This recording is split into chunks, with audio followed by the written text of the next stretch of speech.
आपको राम राम स्टूडेंट्स, कैसे हैं? पिछला वीडियो आप लोग देखे।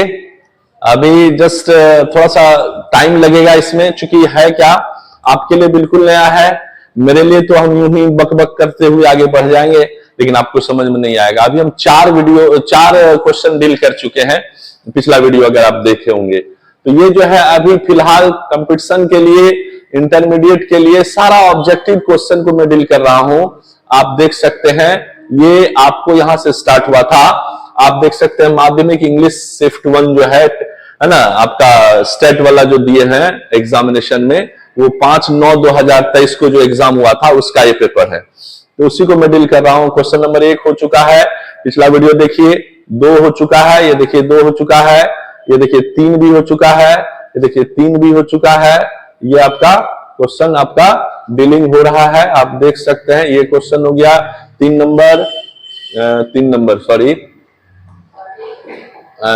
नंबर ये आपका हुआ। फिर आप जब जाएंगे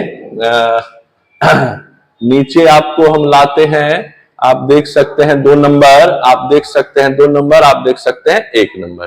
तो 1 2 है ना, ये देखिए 3 आपका आंसर हो चुका है। क्लियर कर रहा हूं मैं, समझाते जाता हूं, है ना। आप कैसे बनाएंगे उसको भी सिखा रहा हूं। अब देखिए 5वें में हम लोग आ चुके हैं। आज का 5वां क्वेश्चन आ चुका है, पहला क्वेश्चन आज के लिए। तो क्या कहा जा रहा है फिर स्टूडेंट्स, देखिए ध्यान दीजिएगा guys. Complete the sentence using appropriate option. इसको आप समझ गए या नहीं ये बताइए, ये आप समझे कि नहीं ये बताइए।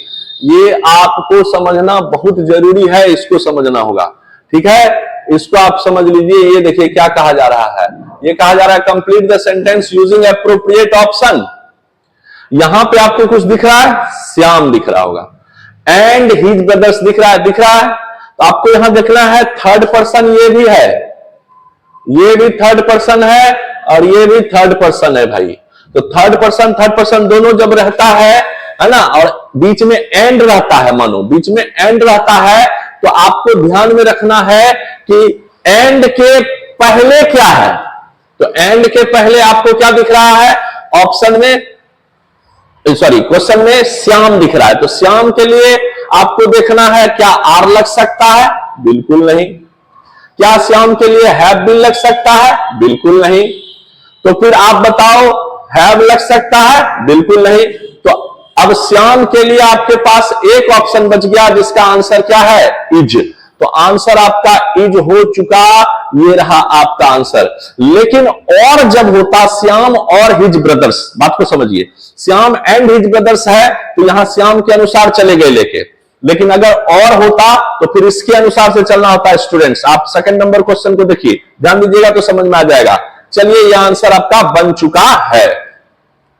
आगे हम लोग बढ़ते हैं और आगे बढ़ने के लिए हम लोग को, है ना, क्या करना होगा। तो आगे हम लोग अब बढ़ते हैं। ये रहा आपका छठा क्वेश्चन, ये रहा आपका छठा क्वेश्चन। ओके स्टूडेंट्स, अब मैं आपको बताता हूं छठा क्वेश्चन क्या कहा जा रहा है, उसको समझिएगा। सारा सेंटेंस टेंस से रिलेटेड है या subject plus verb plus agreement से है, जिसको हम लोग सिंटैक्स भी कहते हैं। स्टूडेंट्स, मैं अपने दिल की बात कैसे बताऊं आपको, आप मेरे साथ जुड़ कर देखो, आपको एकदम घोर के पिला दूंगा अंग्रेजी ग्रामर, एकदम घोर के पिला दूंगा, मेरा वादा है। देखो आप बैठो जिस एग्जामिनेशन में आपको लगे दूर, तो जानते हैं आराम से बना लोगे, लेकिन जुड़ना होगा, मेहनत करना होगा। Fill in the blanks, fill in the blanks, यहां देखिए ध्यान दीजिएगा, फिल इन द ब्लैंक्स एकदम आपको समझाने का प्रयास मैं कर रहा हूं। उसको आप जब तक नहीं समझोगे तब तक बहुत दिक्कत हो जाएगा भाई, इसको समझ लो। ये देखो मैं आ रहा हूं फिल इन द ब्लैंक्स में। तो fill in the blanks with the future perfect continuous tense form of the verb given in the bracket. Oh my God, तो आ गया टेंस। यहां कुछ दिख रहा है आपको स्टूडेंट्स, ये कुछ दिख रहा है आपको, टेंस दिख रहा होगा। तो टेंस जब दिख रहा है यानी टेंस आ गया, वो भी कौन सा टेंस आया, फ्यूचर परफेक्ट कंटिन्यूअस आया। तो देखो क्या कहता है, वी खाली स्थान for an hour now, we खाली स्थान for an hour now, wait के अनुसार आपको लगाना होगा। अब देखिए वेट आपका वर्ब है, यहां देखिए यहां देखिए वेट आपका एक वर्ब है। अब हमारे पास चाहिए क्या, फ्यूचर परफेक्ट कंटीन्यूअस। तो फ्यूचर परफेक्ट कंटीन्यूअस के स्ट्रक्चर को पकड़ेंगे। क्या फ्यूचर परफेक्ट कंटीन्यूअस में हैव बीन वेटिंग लगता है? हैव बीन लगता है? नहीं, इसके साथ शैल विल दोनों चाहिए था, दोनों में से कुछ चाहिए था, जो कि नहीं है, बी को छांट दिए, खत्म हो चुका है। अब देखिए जब फ्यूचर परफेक्ट कंटीन्यूअस की बात है तो क्या शैल बी वेटिंग होगा? बिल्कुल नहीं, क्योंकि ये फ्यूचर इम्परफेक्ट में चला गया और ये प्रेजेंट परफेक्ट कंटीन्यूअस में चला गया। स्टूडेंट्स ध्यान दीजिए, पढ़िए, मेहनत करिएगा तभी होगा। अब देखिए यहां चला गया पास्ट परफेक्ट कंटीन्यूअस में। पास्ट परफेक्ट कंटीन्यूअस में आपको क्या करता है? Future perfect continuous. तो भैया मेरे देखो ये आंसर आ चुका है, देख लो, ये देखो आंसर आ गया, ये रहा आपका answer. We shall have waiting, we shall have waiting for an hour now. Answer is clear, आप समझ गए होंगे। ये प्रेजेंट परफेक्ट कंटीन्यूअस था, खत्म हो गया। ये फ्यूचर इम्परफेक्ट था, खत्म हो गया। ये पास्ट परफेक्ट कंटीन्यूअस था, खत्म हो गया। आपको मांग क्या रहा है? Future perfect continuous. देखिए यहां आ गया है, we shall have been, we shall have been waiting, कहानी बन चुका है। तो आप बताओ समझ में आ रहा है कि नहीं? बिल्कुल आसान तरीके से मैं पढ़ा रहा हूं, इसको आप सीखने का प्रयास कीजिए। चलिए आगे चलते हैं, 7वां question. Which tense is used? क्या कहा जा रहा है स्टूडेंट्स, इसको समझिए। Which tense है ना, बात को यहां समझिए। देखिए क्या कहा जा रहा है student, Which tense is used to express an action taking place in the future? Oh my God! अब समझिएगा इसमें क्या कहा जा रहा है। Which tense, कौन सा tense is used to express an action taking place in the future? यानी फ्यूचर में कौन सा एक्शन में काम, यानी कहने का मतलब ये हुआ कि कहने का मतलब हुआ कि काम हो रहा होगा, ये फ्यूचर में चला गया। क्यों? क्योंकि आपको दिखाई दे रहा होगा, क्या दिखाई दे रहा होगा? ये फ्यूचर परफेक्ट नहीं होगा, क्योंकि काम हो रहा होगा, रहा होगा तो जाना होगा। ये देखिए फ्यूचर परफेक्ट कंटीन्यूअस नहीं होगा, फ्यूचर डिफिनिट में जागेगी नहीं होगा। तो चौथा आंसर आपके पास है फ्यूचर कंटीन्यूअस होगा।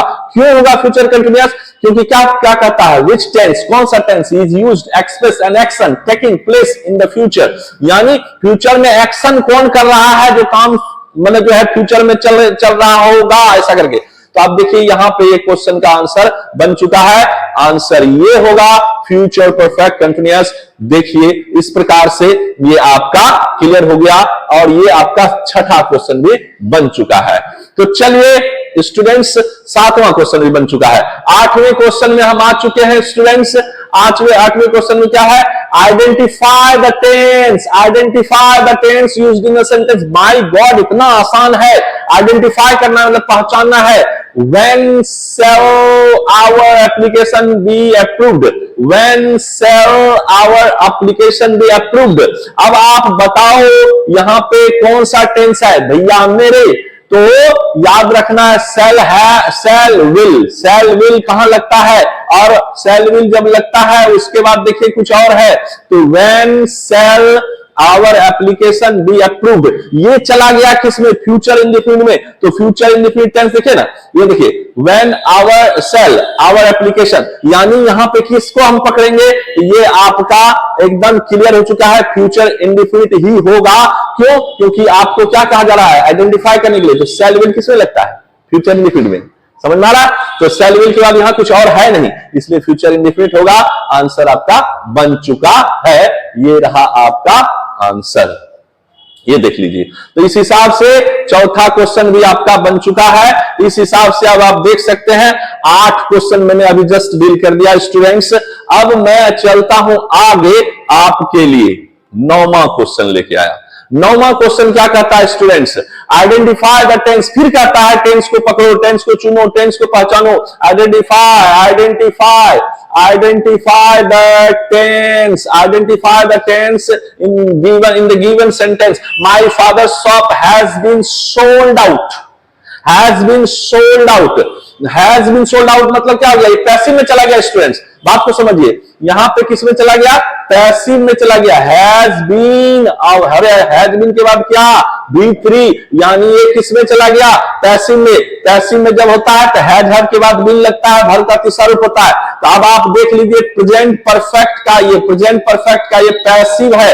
ये कौन सा है सेंटेंस, ये कौन सा सेंटेंस है स्टूडेंट्स, ये पैसिव है। और जो बच्चे वॉइस पढ़े होंगे आप देख लीजिए प्रेजेंट परफेक्ट, यहां बी नंबर का आंसर सही है, ये सारा आंसर क्या हो गया स्टूडेंट्स गलत हो गया। तो अब आप इसको भी समझ गए होंगे शायद। चलिए आगे बढ़ते हैं हम लोग और आपको जो है बता रहे हैं 10 नंबर क्वेश्चन। देखिए 10वां तक हम पहुंच गए, 10वां तक हम पहुंच गए स्टूडेंट्स, है ना। Choose the correct sentence, choose the correct sentence. हैरिंग इनवाइटिंग मी टू हिज, है ना, फार्म हाउस वंस, है ना। इसको हम लोग कैसे बनाएंगे, इसको समझना होगा। अब देखिए हैरी नाम का एक लड़का है, हैरी नाम का एक लड़का है, हैरी इनवाइटिंग मी, मुझे वह इनवाइट कर रहा है टू हिज, है ना, अपने फार्म हाउस पे एक बार।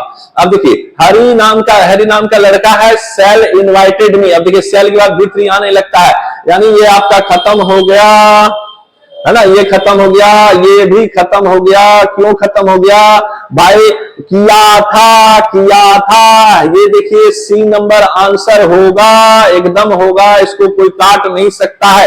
क्यों, क्योंकि हैज बीन इनवाइटेड ये चला गया पैसिव में, ये चला गया पैसिव में। और ये आपको देखिए क्या कह रहा है, choose the correct sentence, sentence को सही पहचानना है। तो ये देखिए हैरी हैड इनवाइटेड, हैड के बाद B3, हैज के बाद B3, ये आपका आंसर क्लियर हो चुका है, ये C नंबर आपको बन चुका है। तो इस हिसाब से अगर आप देखते हैं स्टूडेंट्स तो आपका 10 क्वेश्चन मैंने डील कर दिया और शायद 10 क्वेश्चन आपको समझ में आया होगा।